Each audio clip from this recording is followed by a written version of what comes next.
Колешка Ќазими, ова е уште по контрадикторно тврдење. Зошто?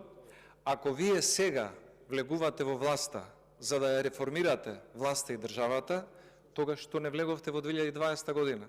Зошто сте чекале 3 години за да го направите овој потек? Тоа е уште понеодговорно. 2020 година вие тврдевте дека ДУИ е криминалот со кој што не се исплаќа да се влезе во влада и со криминалецот да се бориш против криминал.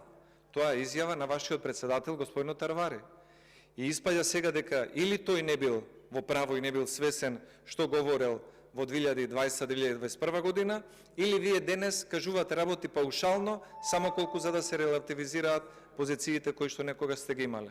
Но како и да е, моето мислење е дека тоа што се влегува во влада е пресметано со бројки на министри и директори, никакви други поголеми принципи. Има збор Златко